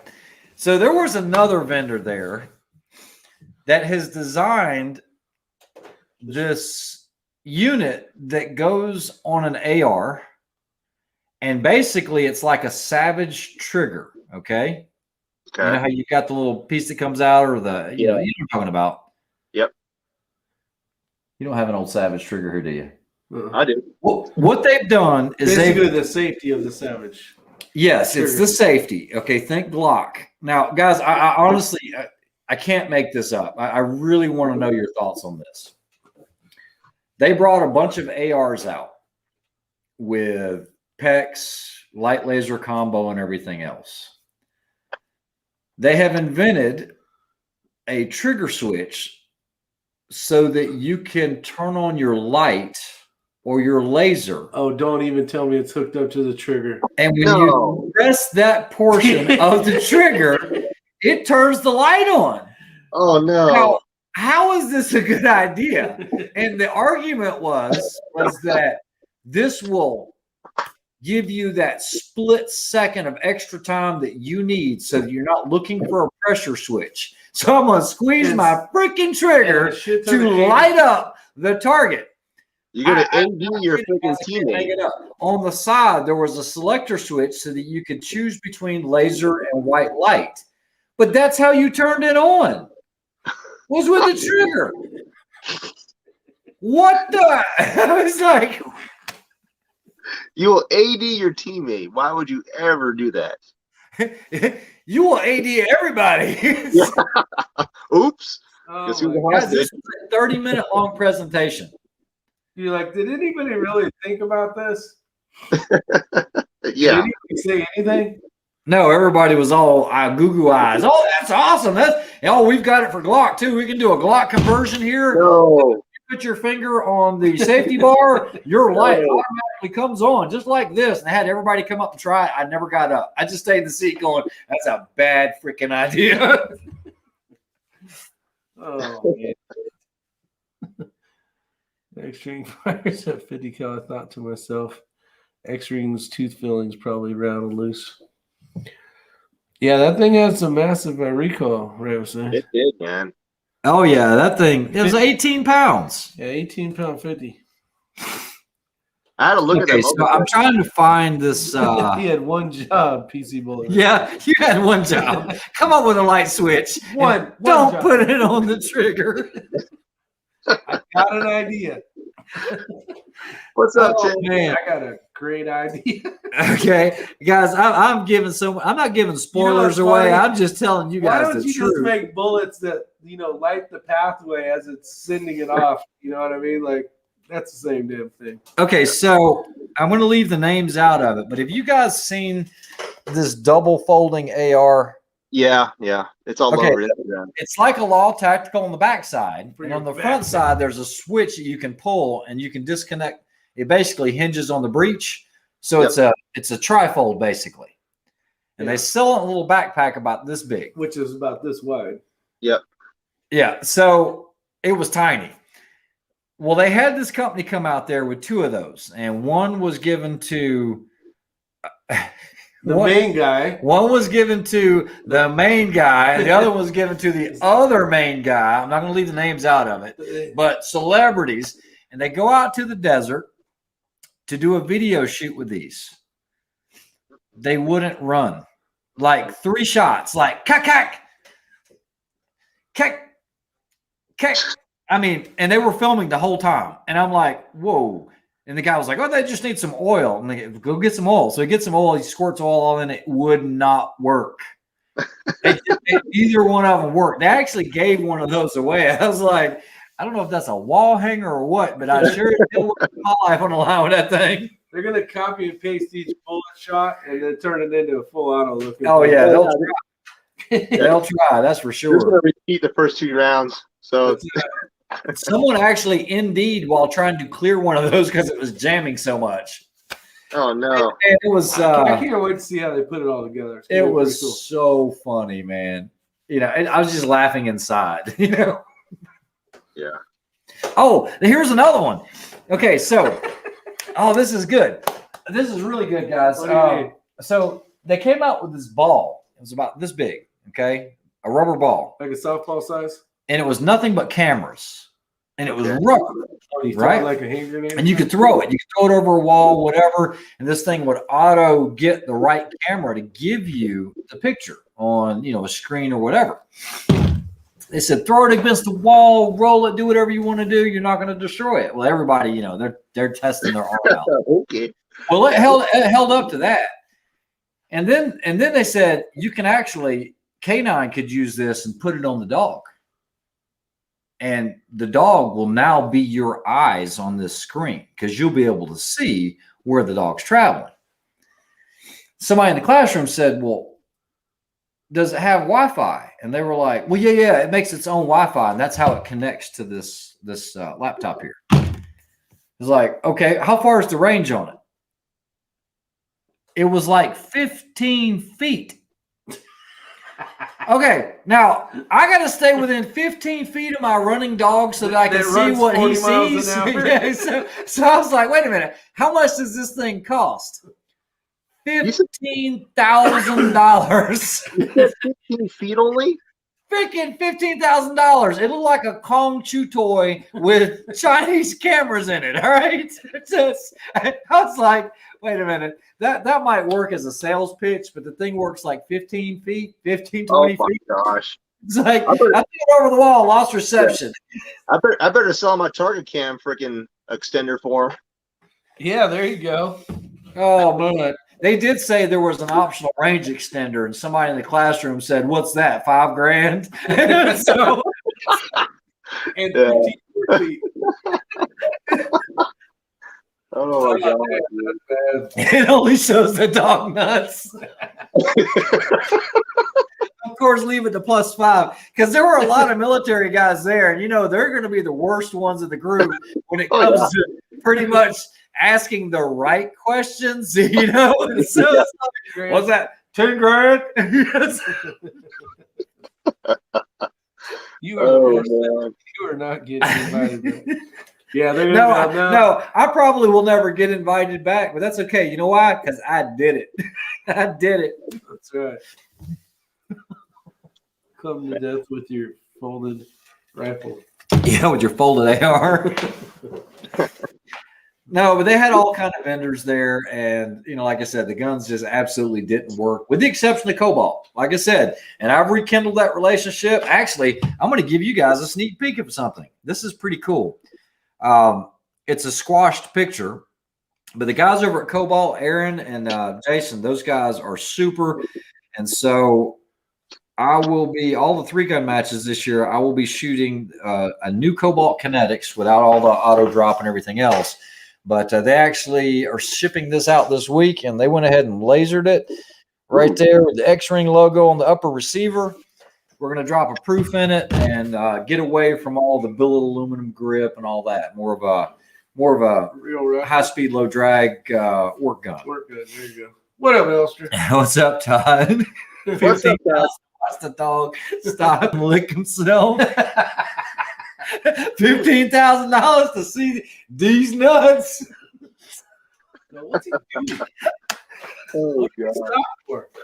Oh, that's just wrong. What's that dog doing to that leg? That ain't Oh good. man. 15 feet. Hey, I tell it like it That's is, crazy. right? That is crazy. Who would buy that? Yeah, 15. I mean, come on. Okay, You can so buy a $5 camera, goes at least 100 yards. Sam and I were on a T&E team back in the day when we were doing SWAT stuff, and a company brought out a $15,000+ little mini tank surveillance. Oh, I forgot to tell you, the ball did have two-way communication. That would be a good thing. Throwing it over the wall and saying, you know, you can hear, you got audio and all that. Well, they gave us this little tank thing, and it would climb upstairs and all this other stuff. Well, we were doing sniper training one day, and they were like, tear it up if you can. We'd like to feedback on it. Oh, we tore that shit up. So then when it came back, nothing worked. No camera worked on it. It went off of a balcony. We got it to climb like 3 flights of stairs, and it went under the rail and it fell down. Dude, I was like, did you guys know that that's like more than our patrol car, right? 50 grand, 3 flights of stairs. So it had this like hard plexiglass dome that had a camera in it. It was a full 360. You did say had, huh? It had. You could not see the camera inside anymore because the outside looked like somebody took like an orbital sander to the whole thing. We destroyed this thing. I still remember it used javelin batteries. Okay. And so you put those on the side. You couldn't outrun the thing. The thing was stupid fast. But yeah, we destroyed that in about 6 hours. Oh, that made this a challenge. Yeah. Challenge accepted. Exactly. I'll be back in 10 minutes. Oh man.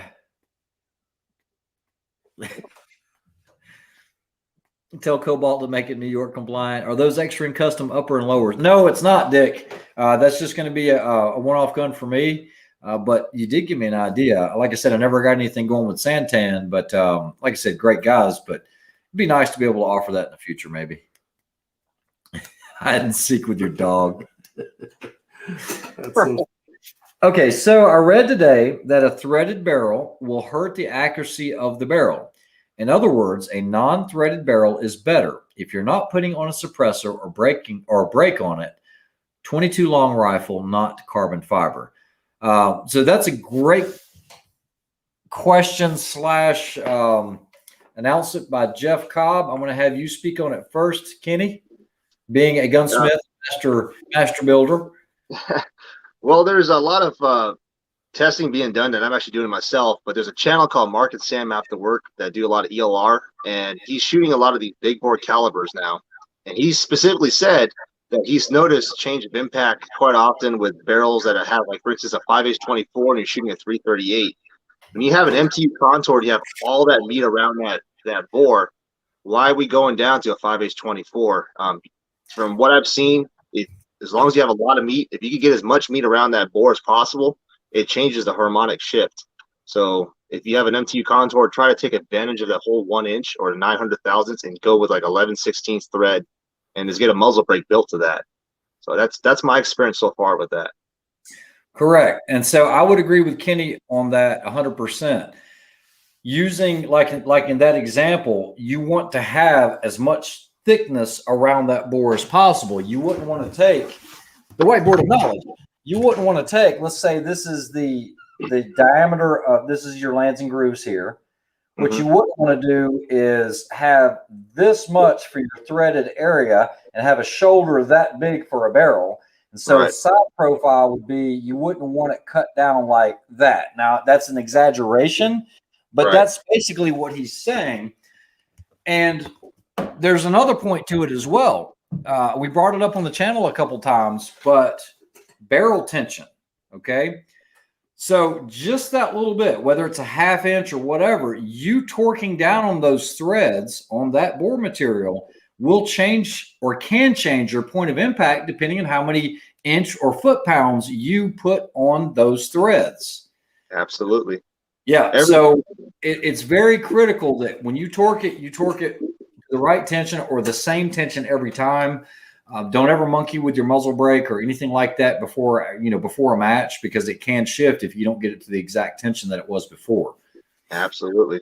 Everything determines your accuracy downrange right at the end of that barrel. So your crown and the leather threads.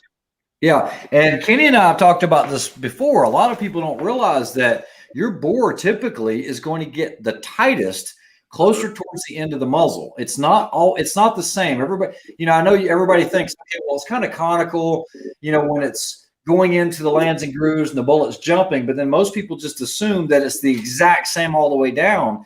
And that's not typically the case. Typically, it does tighten up the closer it gets to the end. It's usually about 3/4 ways passed down from the chamber. Is that what you've seen, Kenny? Absolutely. Yeah. Think about it here. Forged style. That mandrel is probably tapered slightly so that it does that. Well, you got the wear and tear of the friction of the bullet too. So. Correct. What's that? Right. You got the wear and tear and friction of the bullet. It's going to be shaving off all that stuff in the beginning of the barrel, and at the end of it, it's already grooved out and ready to go. So it's always going to be a little bit tighter at the tip. Yeah. And that's what I look for when I break in these barrels, making sure that all that copper fouling is not anything near the breech of the barrel. It's more towards the 3 or 6 inches from the muzzle. Correct. And that's typically where you're going to see your biggest accumulation of copper buildup. If you start seeing it right at the chamber, that's no good. No bueno. Yep. I've turned around 6 barrels so far within the year. And these are high manufactured barrels, and that bore cam's a huge tool for that. So yeah, it is. It is. Tightens up as it gets closer to the end. You guys, man, Ray's drawing dicks on the whiteboard. That's not a picture of you, Dick. Yeah. For a 22, I don't know, recessed crown or 11-degree crown and just a big, thick barrel, 18-inch. You're good. Oh. It's nice having options, though. Right. There's +5. Yeah, I mean, the whole thing of building barrels, not just putting one into a rifle, but just the whole process of building them and doing the stress relieving on the metal and all that. That's very important, guys. There's a lot of science behind it, a lot of heating and cooling that has to go on. It's not just, spin this tube up and throw it on. And Congratulations, Jeff. Yeah, and then now you start putting threaded, basically threads on it to be able to accommodate your suppressor. You got to make sure that everything is concentric. You got to make sure you have a good gunsmith. There's some guys that say, "Oh yeah, I'll put you one on there and I have to take it out of the action." Be careful. Be careful. Yep. You can do it, but that's not for every Tom, Dick, and Harry. Have a good night, PC. And there's the fluting of the barrel. Now was it proof for somebody only allows one company to flute the barrel? It's been my experience so far that fluted barrels just don't hold up to accuracy once it's been done. Yeah, we actually had a long conversation one night about that on the channel. It looks cool, but done improperly, it can really hurt the barrel. Yeah, you're de-stressing and you're adding stress at certain parts of the barrel. You're affecting harmonics. So if the guy, whoever flutes the barrel, doesn't do it correctly or know how to mitigate the tool deflection heat of the barrel, you're going to affect the barrel's accuracy. Yep, absolutely. What was the reason behind that in the beginning of the day? Oh, somebody's ordering a 22-inch Voodoo or 20-inch. Let's see here. Jeff Cobb. Oh, Jeff Cobb ordering a Voodoo 20 MTU non-threaded. Nice. That's gonna be nice. Yeah, the one I'm going to build, the Remex that I'm finally going to keep for myself, is probably going to be a straight bull 120 barrel. That's what I'm thinking of doing. Yeah, you might as well.